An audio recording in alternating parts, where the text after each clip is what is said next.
Here with me now is none other than the Prince of Darkness himself, Ozzy Osbourne. And while his celebrity status has transcended that of just music, to me, he'll always be the front man of one of the most important bands to ever take the stage, Black Sabbath. Ozzy, good to see you again, my friend. Good to see you, man. Right on. Yeah. Now, I remember some years ago, we were all sitting at the table, and Bill Ward, your very great drummer, was all glum, talking about the Rock and Roll Hall of Fame. We'll never be in the Rock and Roll Hall of Fame. No one likes Black Sabbath. I'm like, oh, come on, Bill, cheer up. He's like, no. And so now that you got recognized by the Rock and Roll Hall of Fame, does that make you feel any which way at all? Well, we'd be on the list, but we'd never get in. And I got so pissed off for being, we'd be nominated. And first time you get all excited. Second time you go, I wonder if we get in. Third time you go, they ain't never going to get us in. Fourth time I just went, fuck off. Mm. Don't even put us in the paper. But I since then I realised that it was unfair of me to not tell them to stick it up their ass, because it's not just me; it's three other guys. Yeah, absolutely. After, like back in the day when Sabbath was, making, the early records, I'm sure you guys got some of the most incredible bad reviews known to man. We never, ever got a good review. Right. And you know what? If we did, we didn't like it. Because we were a people's band. We didn't... we didn't think some executives should say we're... Well, you got bad reviews, but every tour sold out, and because you're the people's band.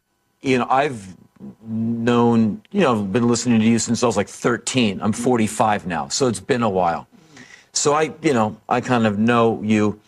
But when the Osbourne show hit, all of a sudden, middle American moms know you. You're like a family item. When everyone kind of knew of you before, but now it's this. It was quite a phenomenon. I mean, and how did your life change?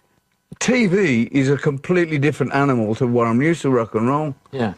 It was just like being fired up in the air by the biggest cannon in the world.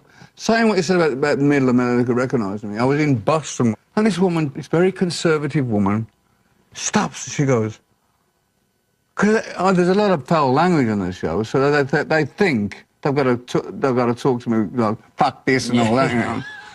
So she goes, Ozzy fucking Osbourne. I go, yeah. She says, what are you doing in Boston? I go, a show. I'm thinking she's fucking mad, I go, I'm doing a show. And she goes, a show? What kind of a show? I'm thinking, is the fucking Twilight Zone or what? And she goes, oh, a rock and roll show. She goes, oh, you do that as well? And I go, what? Yeah, see, that's the crossover. There's people who don't know about the music. Now, there's a thing I wanted to ask you about, because you have firsthand knowledge. I've been to a lot of shows. I've played a lot of shows. Your shows, the audience reaction, it's a phenomenon in itself. I have never seen anything like that in my life. Usually when a band comes out and plays the first song, the crowd goes apeshit. And then they settle down and they kind of get into the thing. At your shows, they never lose that volume from the first song, where by the 10th song, you wonder if they're going to wear themselves out. See, I have to get this feeling off the audience. It's kind of like the more they get into it, the more we get into it. Yeah. It's just giving them a good time. I mean, when we write a song, first of all, we write it for ourselves.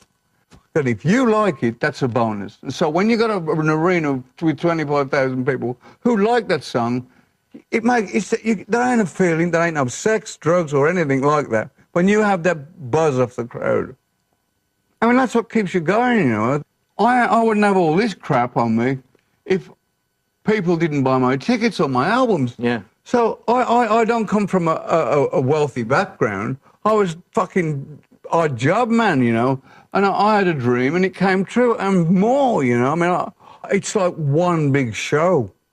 And when I can't deliver, I'm pissed, man. Yeah. Well, that being said, do you ever see yourself slowing down? Or could you ever see, the idea of retirement? I can't see you ever doing that. People have asked me, I've tried retirement. But one thing I've learned from about if you retire, you've got to have something to retire to. Yeah. If you want to paint, bicycle ride, whatever, you've got to have something. Because my father retired. He said, I've always wanted to dig the garden. He dug the garden and died. You know, I mean, I think it's what keeps us going, you know. I should be dead 1,000 times. Yeah. I just get up and carry on, you know. At this point, looking back after what you've been through, which has been a lot, do you consider yourself a survivor? I think I'm living on borrowed time because, I'm either the luckiest man that walks the earth, or I've always said that when I go, it's going to be something stupid. Like I'm going to trip up and break my neck on a mat on the floor or something. I remember, in the 80s, you'd see these reports about you. Oh, Yeah, and you're like, saying, damn, I hope he survives himself.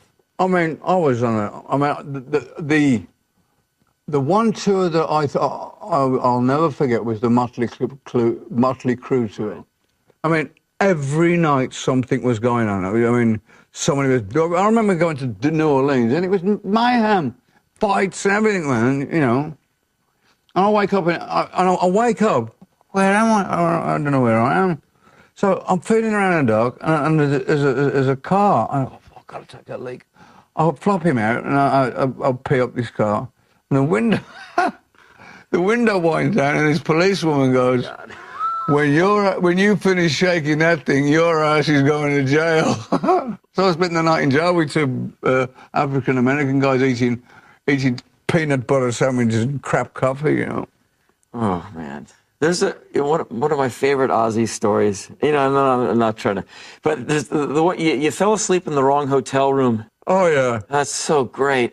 I mean that's like. But when you're touring in them Regency hideout. Oh, I know. I get lost in the hallway. I have to. I never would I'd have a pocket full of keys. You know. Yeah. So I'll get to the hotel, and it was like 15:05, and I remember the last hotel was 5:05. I got up the elevator. Went round, got 15:05, and the maid was just cleaning up. So I go in, lie on the bed, I'm KO'd. And I wake up, everything seems weird, and I'm going, what's wrong? So I pick up the phone, I go, excuse me, operator, but what time is it? She goes, 6:30. I go, oh, okay, sounds weird. So I phone her back, and I go, 6:30. At night or in the morning? She said in the morning, and I went, shit! I slept through the gig, and the band never spoke to me for about a month. And we had to go back and do it. I mean, Van Halen were touring with us now. Oh, they were opening for I mean, you, they yeah. smashed the fucking gig up. Oh, man. Well... I mean, there's a million of them. No, I know. It's legendary. Yeah, there has to be times when you just sit still for a moment and just... Do you know the honest truth? I have a problem remembering a lot. I mean, somebody comes up to me... Maybe that's a good thing. All in all, I've done some stupid, bad things, and I've done some pretty okay things. But I've had a great time along the way, I mean, considering where I come from. Yeah, yeah. But the thing that I'm more than anything proud of, Black Sabbath wasn't a band that you got a guy from Newcastle, a guy from London, and a guy from Birmingham, and it was constructed. We were four local guys that I went to the same school as Tony, and we conquered the fucking world. Yeah. Well, right on. Thanks for coming to visit me on my show. You got to have me, Andy. I'd love to be interviewed by you. Right on. All right, brother. See you. Bye-bye. All right. Coming up.